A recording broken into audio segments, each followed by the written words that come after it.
Well, hey everybody, welcome to week number 3 of our Beyond series, which is really the kickoff to our 2-year Beyond initiative designed to accelerate our impact on the Front Range as a church.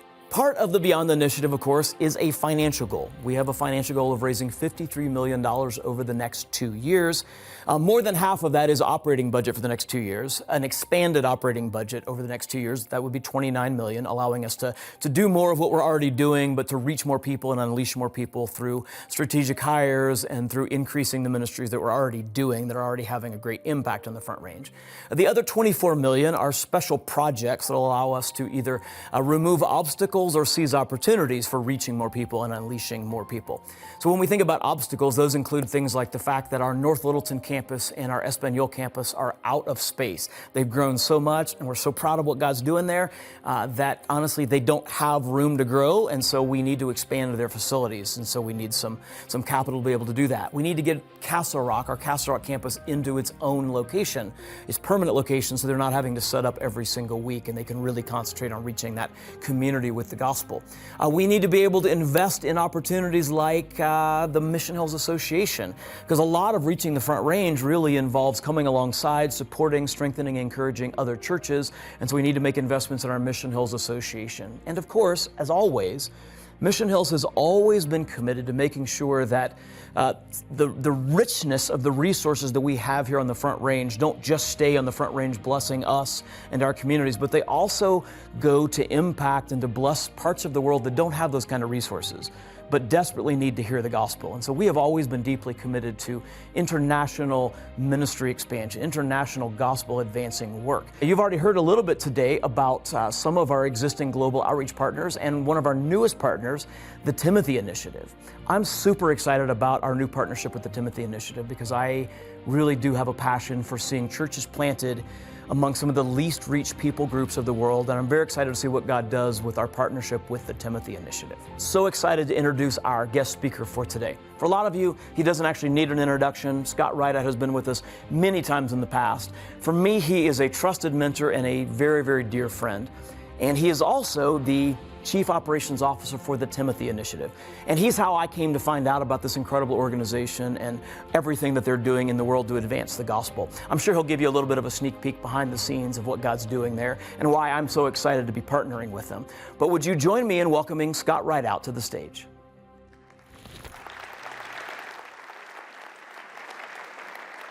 Hello, Mission Hills. Great to be with you again this weekend. We're in a series called Beyond. It's really more than a series. It's a season of focus. And I don't know if you know this, but Mission Hills is 83 years old. So turn to the person beside you and say, you look great for 83 years old. You look great. You know, it's 83. We want to get to 100 years, and which means in the next 17 years, we want God to do some amazing things. Craig's talked to me about that, and I cannot wait to see what God does as we trust it. But to get there, we have to trust God at a whole different level in whole different ways. We've got to allow God to speak to us, to change us, to use us. And so in the first week, we began talking about these perspectives we need to have. First week was called Beyond Offerings. We talked about Cain and Abel. They were the first brothers, and Cain actually killed Abel. You know why?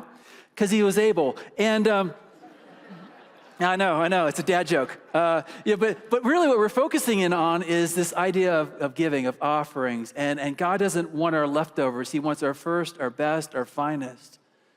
God is a give first God, and he wants to have a give first church. So we choose at Mission Hills to give first, to save second, to live on the rest. Because giving first honors God. Last week, we looked at this character named Abram, whose name was changed to Abraham. And we realized that Abram was he was self-absorbed. He was self-focused. He was self-promoting, self-preserving. And then God did a work in his life and taught him to go beyond his rights to his responsibilities, beyond his rights to God's reputation as a witness in the world. And God did amazing things, miraculous things in Abraham's life. And this Beyond initiative is really about God's reputation.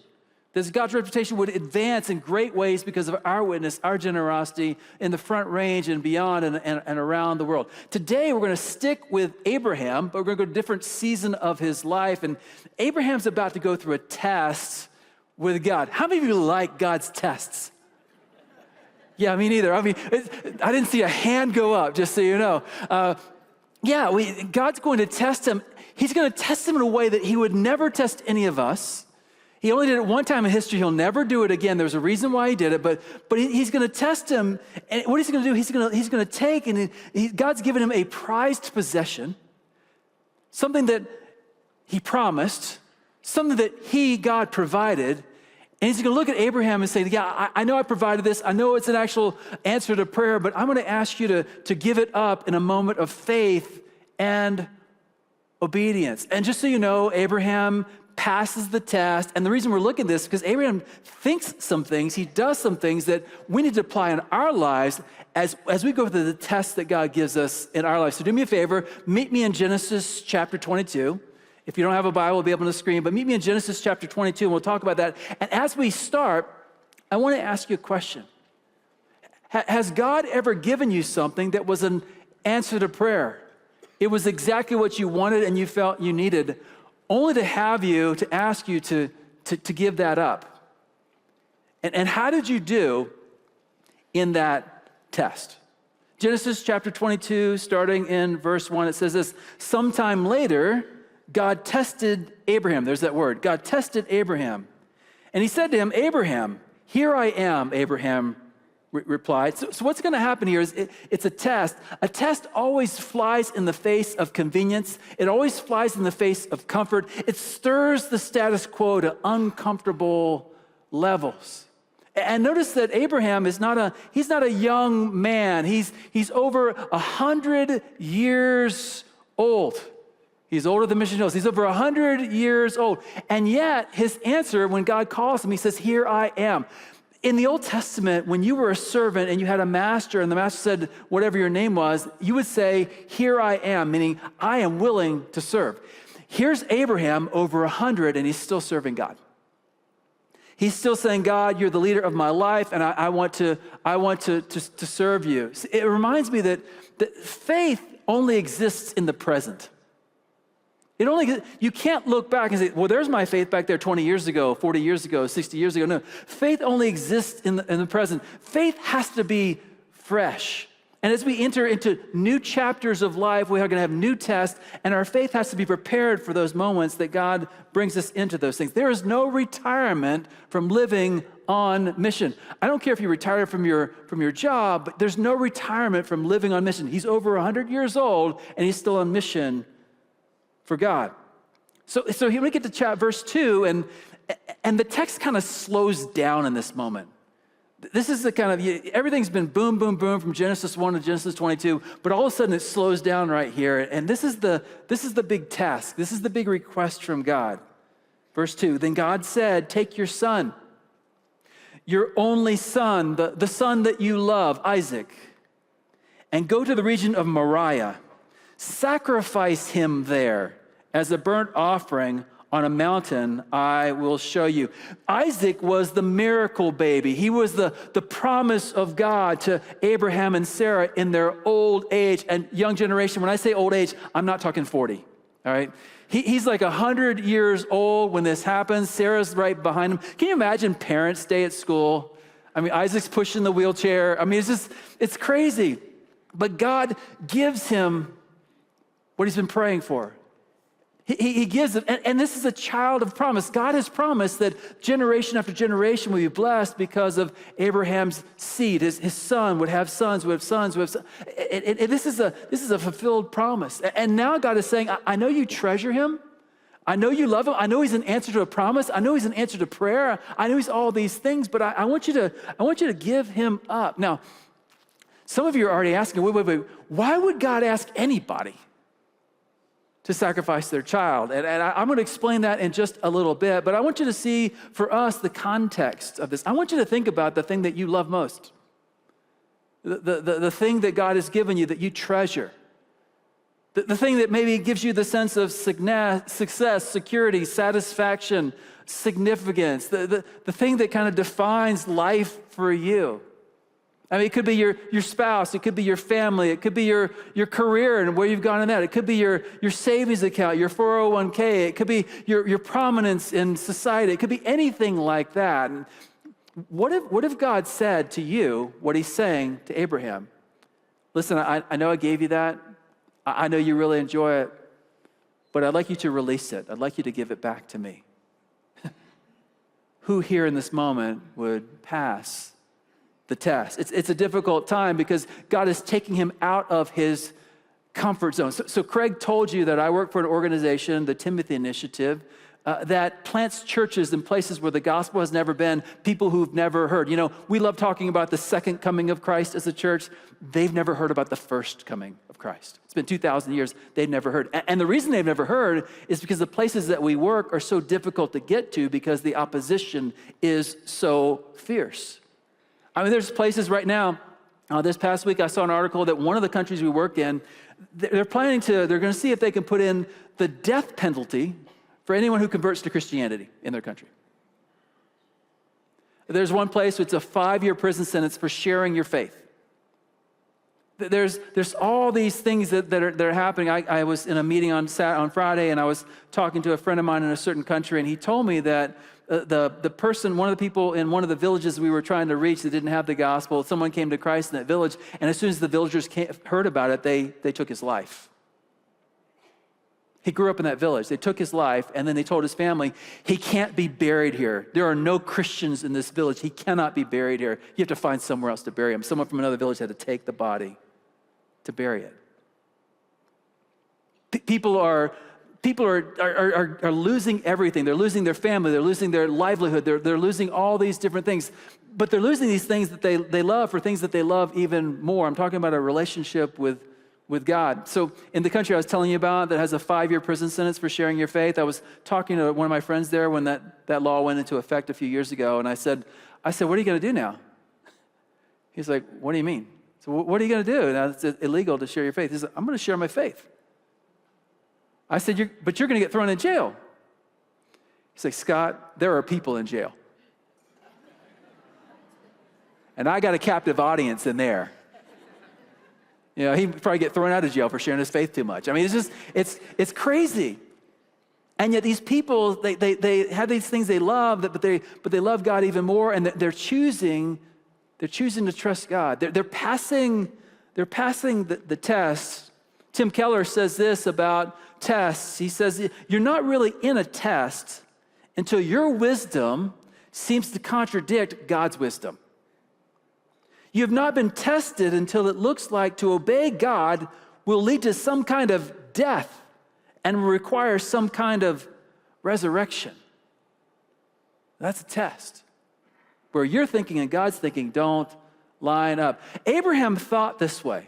Abraham trusted God. There's a passage in Hebrews chapter 11. It's called the Faith Hall of Fame. It's a list of all these people, about 10 people who followed God in the Old Testament. It's like, these are the pillars. These are the ones who are the cloud of witnesses, and we're running the race in front of them. And 11 of the 40 verses in that chapter are actually about Abraham and Sarah. And so in a sense, they're the cornerstone picture of faith. Here's what it says in verse 17 about Abraham. By faith, Abraham, when he was tested, offered up Isaac. And he who had received the promises was in the act of offering up his only son, of whom it was said, through Isaac shall your offspring be named. This is you're going to have generation after generation. In fact, he says, listen, there'll be more descendants than there are stars in the sky, than there are sands on the seashore. He's giving him a promise. And yet it seems like God is taking that away. But here's what Abraham's thinking, according to the scripture. Abraham considered that God was able even to raise Isaac, his son, from the dead, from which, figuratively speaking, he did receive him back. Here's the point. It's not beyond God to test us with a sacrifice that will require a miracle. It's not beyond God to test us with a sacrifice that will require a miracle. A test is something that challenges our thinking. A sacrifice is something that challenges our values. And a miracle requires God to intervene in order for it to happen. Now, how many of you would like a miracle of God in your life? I mean, would anyone like that? Yeah, me too. The thing is, I would love a miracle. Most of us would love a miracle. We just don't want to ever be put in the situation where we need one. And God is asking Abraham to put himself in the situation where God has to show up. that God has to intervene. It's a sacrifice, it's a test, and he needs a miracle in order for it to work. Listen, most of us, we refuse to believe that God would ever want anything more than our comfort in this life. And if you think that, I want to ask you, have you ever read this book? I mean, do these look like comfortable people to you? Does Abraham look comfortable in this story? Listen, God isn't about our comfort, he's about our character. God isn't about our comfort, he's about us conforming to the image of Christ. Jesus went through hard times too. He was the Son of God. He went through hard times. And if Jesus did, and he said, in this world you will have trouble, I'm assuming I'm on that same path as he is. I'm going to have trouble in this world. So God blesses Abraham with a son, Isaac, in his old age. But now what we see, and here's what I think is happening in this passage, is this blessing is somehow challenging God for first place in Abraham's life. I don't know if you've ever had that. You have a child, and all of a sudden he becomes the focus, she becomes the focus of life, and it's everything. Or you get that career move that you wanted, it becomes the focus of life. Or you get that whatever you name it, fill the blank, you get that, but it becomes the focus of your life. This is what's happening with Abraham. He has a good thing, he has a blessing, he has a good thing, but it becomes a small g God thing, perhaps. Maybe it's rivaling God for first place in his life. We all have this kind of stuff. We want something so bad, we're just desperate, we're longing for it, and then we get it, and it becomes the focal point of our lives. It becomes the object of our affection. It becomes the centerpiece, the source of joy. It becomes a treasure for us. And yet Jesus warned us in Matthew chapter 6, he says, where your treasure is, there your heart will be also. In other words, your heart is a follower. Your heart always follows your treasure. The challenge is our trust is always transferred to what we treasure most. And sometimes the things we treasure are things that rival God for first place in our lives. We enjoy the gift so much, we forget about the giver. We enjoy the blessing so much, we forget about the blesser. We enjoy the provision so much, we forget about the provider. And all of a sudden, this becomes the focal point of our life. This becomes our source of joy and not God. In a sense, the blessing has now become a barrier in our lives. So I'm going to take the opportunity to offend everybody in the room. And let me see if I can get you some pictures of what this might look like in our lives. Again, equal opportunity offender here, including myself. I offend myself sometimes. All right, so we're in Colorado, so I'll just play this one out. If I was in somewhere else, I would do something different. But imagine that the blessing you want from God is a cabin up in the mountains. Did that hurt already? Yeah, a cabin in the mountains. And so by God's grace, he gives it to you. You work hard, you save, and you get it. And it is a blessing. The Bible says that every gift is a blessing from God. We should enjoy the things that God gives us. Nothing wrong with having that. Nothing wrong at all. Unless. See, so you have this cabin, you have it for the summer, it's great. You invite your friends, your family over, it's super. You get to the fall and school starts, you realize, well, it would be bad stewardship not to go to the cabin over and over and over again. And so you start doing that over and over again, and you start saying, well, church can wait, or I'll watch online with church every weekend. I'll just be up in the cabin. And here's the thing. There's more to church than the message. There's more to church than observing what someone else is doing on the stage. There's this interaction, this fellowship, this life on life, this one another thing that goes on that we can't do in a screen. We can only do it face to face and life to life. And so you're actually missing out on something there. And then you're up at the cabin all the time. And so now you're not serving anymore. And we got to live for something bigger than ourselves. And so this serving part of the Christian life is now being compromised as well. And you go through a really bad winter. I don't know if you know this, but winters in the mountains, they're tough. They're tough on stuff. And so your stuff has to be repaired, and it's costing a bunch of money. And now your giving is actually moving from the church to your cabin. And it wasn't overnight, but all of a sudden this blessing becomes a barrier to your walk with God. It wasn't intentional. It was a slow burn. It wasn't a fast thing. Or how about this? You're young, you want to get married, And this blessing is what you want from God, this marriage blessing. And so you're preparing yourself, but you have morals, you have standards, and you're going to be sexually pure, and you're going to find someone who believes what you believe about God at the level that you believe it. And so you're all for that, and you keep going through life, but it's a couple years, 3 years, 4 years, 5 years starts happening, and you're like, okay, I'm not sure. And then you meet this person, and their standards aren't your standards, and their belief in God isn't really where you believe. But here's the thing. You're like, okay, I think I'm at the train station, and that might be the last train leaving the station. And if I don't jump on that train, it's a rusty train. It's not a great train, but it might be the last train leaving the station. And you take these values and these beliefs, and you compromise them because you want the blessing. And now the blessing has become a barrier to your relationship with God. Or kids. How about kids? I love kids. I have 3 kids. I love my kids. They are out of my home and out of my wallet. And I love my kids. And they're fantastic adults. They're adulting really, really well. And I just remember when they were young, I was just so excited that God would give me kids. And I wanted them to have everything I never had. I wanted them to experience things I never experienced. I wanted them to see things I never saw. I wanted them to have opportunities I never had. And so I doted on my kids. I love my kids. And we all do that. So we're just like, okay. And I one day I'm a grandparent. I'll do the same thing as a grandparent. All right. But so my kids, But then life tends to revolve around our kids at times. Has anyone experienced that? It tends to revolve around our kids. It's a Scottiocentric universe if I'm the kid. It's just revolving around me. So, but then we start doing things for them, and we want them to be experience rich, and so we have these experiences. We want them to have lots of activities they do, and so they're sports and other things. But then in order to do those experiences, in order for them to be in sports, well, they have tournaments on the weekends, so now we're missing church again, and they're not in church, and we're not in church, and you kind of see where this is going, and it's all about them. And the good news is our kids are experience rich. But by the time they graduate high school, they're experience rich with the world. When it comes to God, they're relationship poor. Because what we taught them is church is a secondary activity that you do only when this stuff isn't happening in your life. And the blessing has now become a barrier.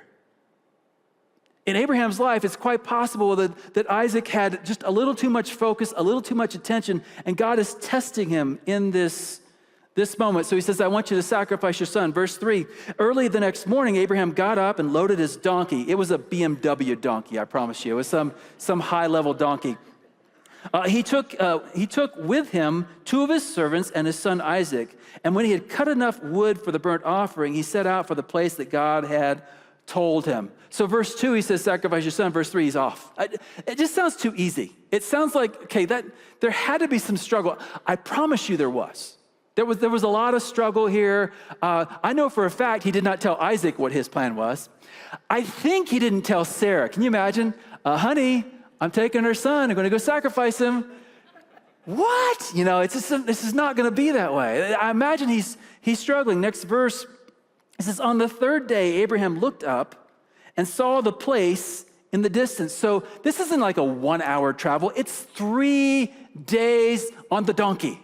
Not exactly an easy thing. He's taking turns on the donkey most likely, but 3 days on the donkey, it's taken forever. And I'm sure that he's like this, yes, I'm going to follow God. No, I'm not. Yeah, if it was me, if it was a 3-day journey, day 6, I'd be somewhere in the middle, because I'm like, no, yes. I'll just be going back and forth because it's a struggle.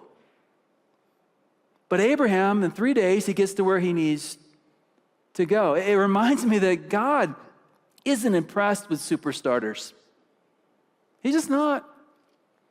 There's a whole lot of people that say, yes, Lord, I'll follow you, and then they kind of disappear after a little while.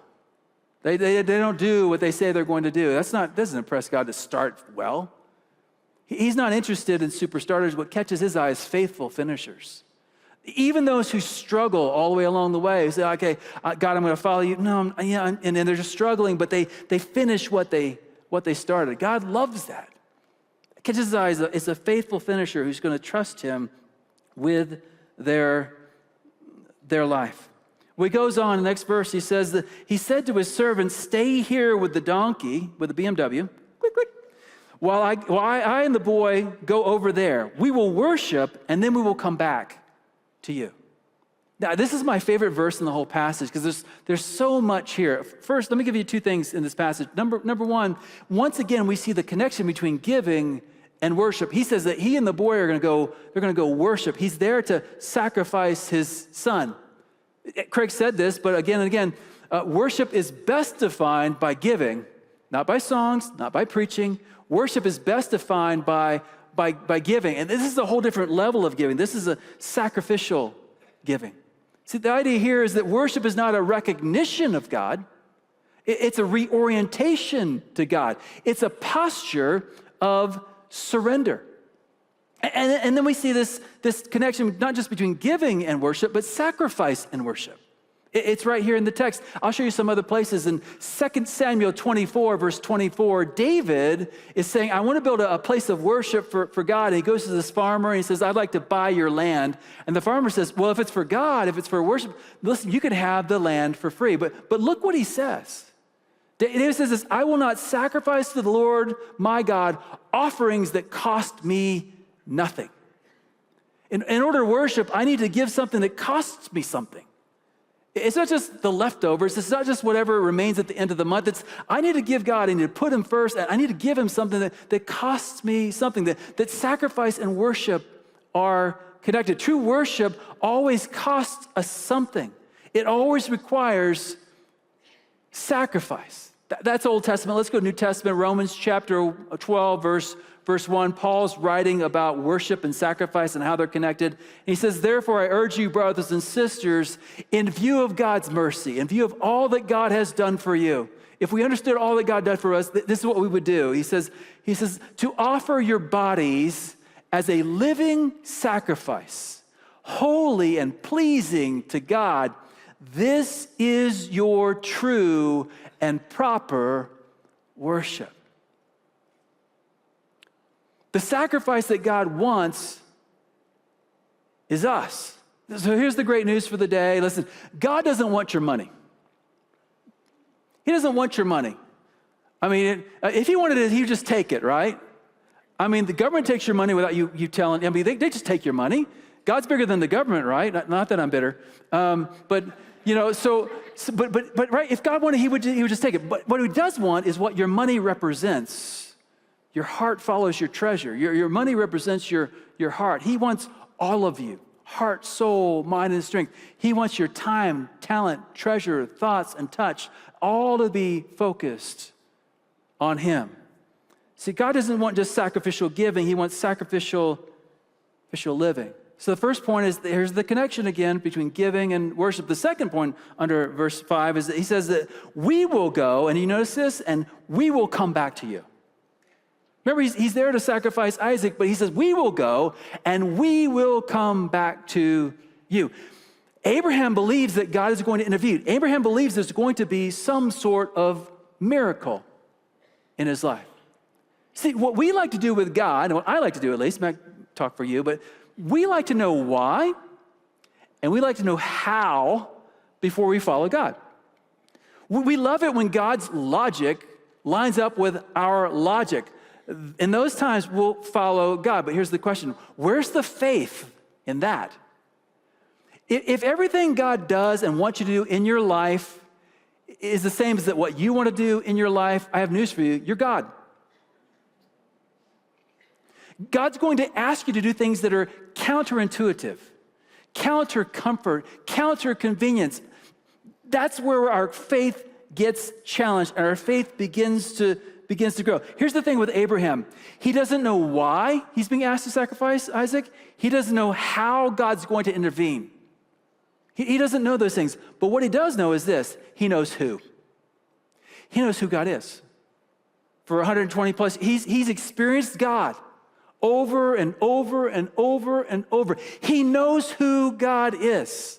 That he is who he says he is. He will do what he says he will do. God made a promise. God keeps his promises. I don't know how. I don't know why. I don't know any of that. But I know who God is. I'm wondering if today God's challenged you, testing you, asking you to do something that you're thinking, okay, why? How's that going to happen? I'm just going to tell you that's the wrong focus. The focus is who. Who is God? He is who he says he is. He will do what he says he will do. When we focus on how and why, we miss the who. God is faithful and true. Everything he says he will do. Every morning his mercy is new. Our Redeemer is faithful and true. Abraham believes this. Verse 6, Abraham took the wood for the burnt offering, notice this, and placed it on his son Isaac. Isaac is carrying the wood for his own sacrifice. That's just wrong, okay? He's carrying the wood for his own sacrifice up the mountain. And he, Abraham himself, carried the fire and the knife. Great. He's got a load of wood. He's got a Bic lighter and this is crazy. It's crazy. All right, old man. As the two of them went on together, Isaac spoke up and said to his father, "Father?" "Yes, my son," Abraham replied. "The fire and the wood are here," Isaac said, "but where's the lamb for the burnt offering?" It's not his first picnic. He said, "Dad, we've done this before, but we've always had something to sacrifice. Where is the sacrifice?" It's kind of a cringe moment, a swallow moment for Abraham, but here's where his faith shows. He says this, Abraham answered, "God himself will provide. God himself will provide the lamb for the burnt offering, my son." And the two of them went on together. It's an awkward moment. It's an out of your comfort zone moment, but he really believes that God's going to intervene somehow in some way in his life. He's trusting God for a miracle, so he's willing to make the sacrifice that God has asked him to do. I mean, how many times in life has God forced you out of your comfort zone? I mean, for me, it happens over and over and over again, whether it's career or finances or family or whatever, over and over, God has pushed me out of my comfort zone. To test me, to teach me to trust him. I was thinking back, and you guys are doing the Beyond Initiative. I was thinking back to an initiative that we did at our church. And just so you know, there was a season in our church where we had capital campaigns going on for 12 of 14 straight years. Aren't you glad you're at Mission Hills, not my church? All right. So, but on top of that, at the end of it, we still didn't have everything done. And so we had a children's area. It wasn't big enough for the crowd that was coming. And so we needed to expand it. We needed $1 million, and we needed it right away. And so it was October, and I said, okay, let's just trust God for an extra $1 million coming in next month. And I called it $1 Million Month because I'm just so creative. And so $1 Million Month, and we're all going to pledge something above and beyond what we normally give. And so I went to my wife, Lisa. And Lisa and I have been married 37 years. Back then, it was about half that much, but we were in sync with each other. She's such a spiritual person. She loves God. And I was like, how do you walk with God so closely? She just loves God. But I go to her and I say, hey, I've got this idea about $1 Million Month for us, what we should give. And again, God has spoken to me, but not to you. But I'm hoping he'll speak to us together. And she said, okay. I said, well, you're not going to like it. She's like, well, try me. I said, okay, well, I'm thinking that it's $1 Million Month. What if we actually gave everything that we make in the month of November to God? And her spiritual life, she said, what? And I said, what if we gave it all to God, 100% of it? And she looked at me with those love in her eyes. She said, I hate you so much right now. And I said, well, will you at least pray about it? She said, you know I will. And so she prays about it. And it turns out that God's put it on her heart too. And so here's what we're going to do. We get to the end of the month. We're on the front row. And she's written the check. She shows me the check. And I'm like, what is that? She said, that's the check. That's what we make in a month. I said, that's not what we make in a month. She said, it is. That's your take home. I said, that's net. We're trusting God for the whole thing. We're trusting him for gross. She's like, you're kidding me. And she smiles and she tears the check. She writes the check for the whole enchilada. So here she's writing this check. Christmas comes. It's a sparse Christmas. It's just sparse because we just gave away 1/12 of our annual income in one check. And January comes. February comes. It's Phoenix, and it's the Phoenix Open is there. And I'm with my friend Bob. We're at the Phoenix Open. He's a golfer. I'm a hacker, but I still like to notice people that actually play well. And so we're there having good. He's a tax accountant. And so we're talking about what he's doing with his time. And I mentioned something about my taxes, and he says, say that again. I said, well, I did this. He said, did you take advantage of this? I'm like, what is that? And he looks at me and says, oh. He says, the government owes you a whole bunch of money. I'm like, well, I know that, Doesn't the government owe everybody a bunch of money? I mean, is this, okay. So, again, in therapy. But he says, no, seriously, if you go back and you amend your taxes, you could probably do it for 3 years. Go back and amend it. You'll get a bunch of money back. I'm like, yeah, right.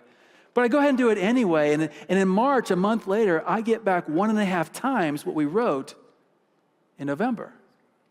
Now, does God always do that? Of course not. I can tell you just as many stories about how God didn't show up the same way, where it wasn't financial that he blessed us, it was some other area. We wrote a financial check, but he blessed us in this area. But the point is listen, we all want a miracle from God, just none of us want to be set up to have one. And in this case, we really wanted to trust God in that moment. So for you, for me, here's the thing. We're in this Beyond initiative, and you've heard Craig say this. He said that we'd like to have 100% participation in the Beyond initiative. And just so you know, if you're not sure what 100% means, it means you. It means me. It means everybody. All of us involved in that. And here's what he said. Is listen, not everyone can do the same thing. It's not about equal gifts, but it is about equal sacrifice. And so if you're doing nothing, would you take the step of going from giving nothing to the work of God in Mission Hills to doing something? If you're doing something, would you make it significant? Would you maybe put a percentage behind it, become a percentage giver and give consistently? And if you're doing that, would you consider going to a tithe? The word tithe literally means 1/10. And you're like, give God 1/10 of my income? And who does he think he is? God? Yes, yes. But giving to God first tells God He's first. And if you're already tithing, then I'm just going to tell you, hey, can you go above and beyond that with kind of spirit-led, sacrificial giving? But wherever you are, would you be willing to take a step of faith in this season? And here's why it's so important to me. In the Bible, there are 2,300 verses about money. We try to separate finances from faith. The Bible doesn't do that. There's 2,300 verses about money. Jesus has a bunch of parables. 1/3 of his parables are about stewardship and money. Jesus talked about it all the time. And when Jesus had the opportunity to say the one thing that rivals God more than anything else in life, he doesn't say you can't serve God and the devil. He says you can't serve God and money.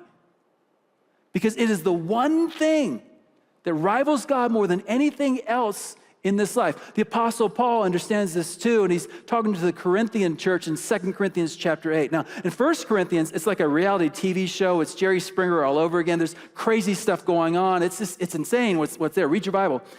But in 2 Corinthians, they've kind of figured it out. They've kind of figured out how to walk with God. And so he commends them. And he says, just as you excel in everything, and he says in faith, in speech, in love, in earnestness, in knowledge, he says, see that you excel in this grace of giving.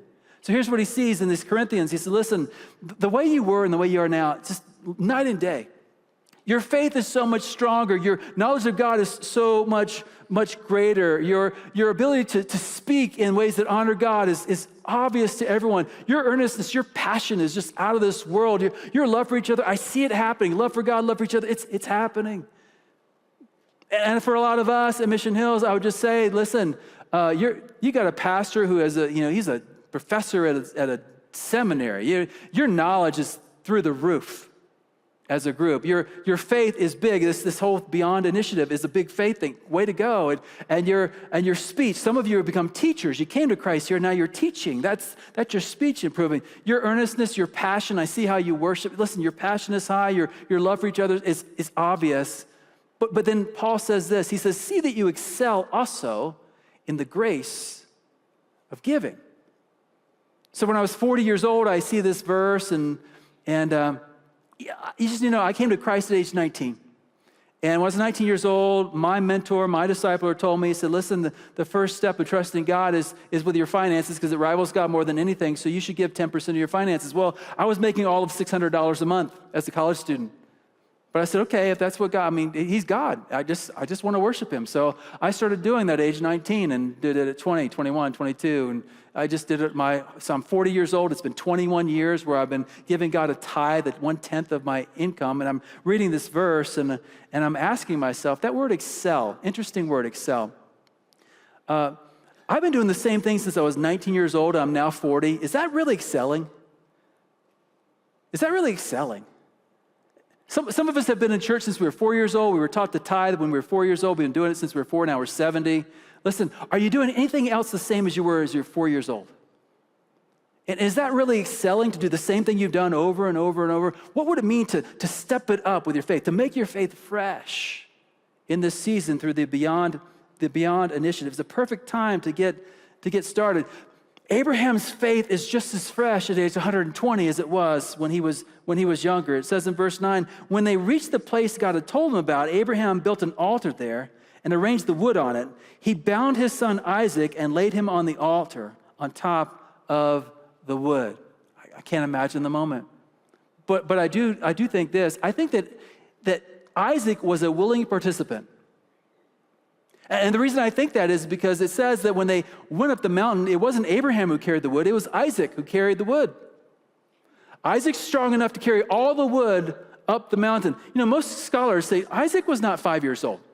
Isaac was somewhere between 17 and 37 years old. And the point is this, he could evade the old man if he wanted to. That old guy's not going to grab him, not going to hold him. And the thing about being a living sacrifice is you can jump off the altar anytime you want to. No, I think Isaac was actually a willing participant in this scenario. I think he wanted to trust God the way his father trusted God. See, I think Abraham talked about his faith. I think he lived his faith. I think he modeled his faith, and his son caught the fever of following God. For faith to be molded, it has to be modeled. Listen, it's a whole lot easier to say, follow me as I follow Christ, than you should. And if we want the younger generation to follow God, we need to follow God. If we want them to do the things they wanted to trust God, we got to show trust in God. If we want them to be generous, we have to be generous. If we want them to be bold in their faith, we have to be bold in our faith. Luke chapter 6, verse 40 says, listen, a student becomes just like their teacher. And if you're an adult, you're a teacher, whether you're a classroom teacher or whether you're just modeling your faith in front of the younger generation here at Mission Hills. Next verse, he says, then Abraham reached out his hand and took the knife to slay his son. Okay, it's an awkward moment. Here's what I want to tell you. This is what I'm going to answer. How could God even ask something like this? And the answer is this, that the first, he says that your son, your only son, he's the first son. Your first, the word first, or the thing that's first in life in the Old Testament, has significant spiritual meaning. In the Old Testament, when it talks about the first of your cattle, the first of your sheep, the first of your harvest is given to the Lord. It even says in Exodus 13, verse 2, your first child also belongs to the Lord. At the Passover, the first child was taken, but also the first of the cattle were taken. It's the first has significance in the Bible because the first represents the debt that every person owes to God. God deserves our first. He deserves our finest. He deserves our best. Giving our first tells God that he is first. So for Abraham, this really isn't that much of that's a surprise, because he already dedicated his son to the Lord. If the Lord wanted to take it, he belonged to the Lord. It was still a challenge for him, but it wasn't a surprise to him.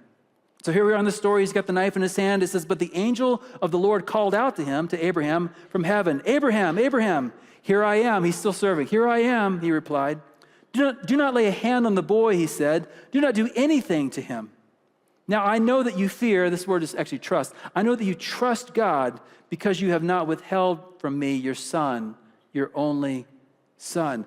Abraham passed the test by not withholding anything from God, not any blessing that God gave him in his life. He had a test, he chose to sacrifice, and God gave him a miracle. He showed up. Next verse, but Abraham looked up, and there in the thicket he saw a ram caught by its horns, and went over and took the ram and sacrificed it as a burnt offering in place of his son. There's a replacement happening in this story, one thing for another. There's a ram caught in the thicket. It's caught by the horns. You know, for a sacrifice in the Old Testament, it had to be an unblemished sacrifice. It couldn't have scratches. The fact that the ram was caught by the horns means the whole body was fine. It was an unblemished thing. God had provided in that moment. So Abraham called the place, the Lord will provide. Does anyone know what that is in Hebrew?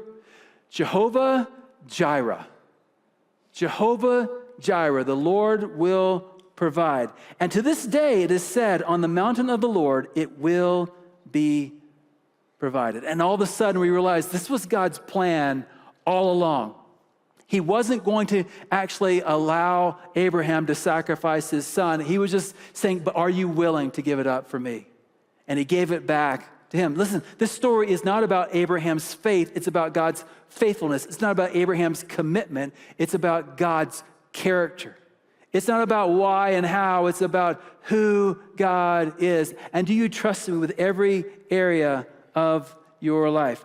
Our faith is only as good as the object it's placed in. And if our faith is in the blessing, if our faith is in the provision, if our faith is in the gift and not the giver, not the provider, not the blesser, our faith is misplaced. It's got to be in him, not in the thing that he provides. So here's the lessons we learn from God's test. Number one, God tests us to increase our faith. Let me ask you, is God testing you right now? Is he asking you to do something that's out of your comfort zone, something you don't want to do? You know what he's doing? He wants your faith to grow. He wants you to see who he is and that he is faithful. The test can be a thermometer of where we're at. It can also be a tool to help us to grow. And a faith that cannot be tested, well, that kind of faith can't be trusted. The second thought is this: God tests us to prevent blessings from becoming barriers. The greatest potential enemy in your life when it comes to your relationship with God is not your sin. It's not your bad habits. It's those good things that become God things and rival God for first place in your life. And sometimes we try to hold on to God's blessings by breaking God's commands, but when you ignore God's commands to keep God's blessings, you'll find yourself at odds with God. Third thought is that God tests us to train our trust, to train our trust. We talk about transferring our trust to God, but remember, we're living sacrifices, so we easily jump off the altar.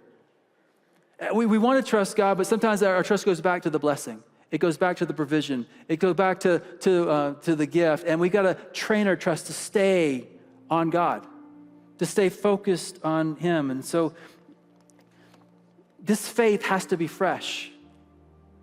Faith can only exist in the present. There are new chapters, always have new tests. So God's testing you. This season, one of the tests you have is what will you do with this initiative, the Beyond Initiative. It's one of the things that God's asking you. So here's what I'd ask you to do. We've been doing this palms up kind of prayer, and just want to ask God, is there a blessing in my life, something you've given me that's rivaling you for first place in my life? God, speak to me. Is there something that I'm putting more trust in than I'm putting trust in you? Is there something that I'm longing for more than I'm longing for you? And would you help me to reorient my life? God, everything I have is yours, and everything I am is yours. God, speak to me. What do you want me to do? In this season, what do you want me to do? I'm willing to be tested. I'm willing to make a sacrifice. I'm willing to believe that you can do miraculous things, that you are who you say you are. You're going to do what you say you can do. And while you keep that posture of prayer, I want to remind you something in this story. Abraham brought his son Isaac up on the mountain. Isaac carried the wood up the mountain. He was a willing participant with his father. He said, "Not my will, but your will be done." He was willing to be the sacrifice. It was the same place that David wanted to build a worship center. And then 1,000 years after David, 1,500 or so years after Abraham, maybe it's more than that, there was another father who asked his son to carry the wood up that exact same mountain. A son who would say, "Not my will, but your will be done." A son who would willingly go on the cross and sacrifice his life so that you and he would take our place. He was the ram caught in the thicket. He would take our place. And he'd die on the cross, and then after 3 days' journey, everything would change. Because he is who he says he is. He can do what he says he can do. And we have forgiveness for our past, power for our present, hope for our future, because this other son, this Jesus, was willing to walk that same mountain, carry the wood, die on the cross, take our place, and give us eternal life. If you've never given your life to Jesus Christ, if you've never acknowledged your need for a Savior, why not today? And just say, "Jesus, I need you. I know that I've sinned. I know that I've blown it. I know that I can't pay for those things, but I believe that that's why you died on the cross for me. And I want to trust you today." Father, thanks for this time we had together. I ask that you be honored in how we respond, that we would go beyond our blessings, and we would trust you for everything in our lives. In Jesus' name, amen. Mission Hill, is always great to be with you. God bless you.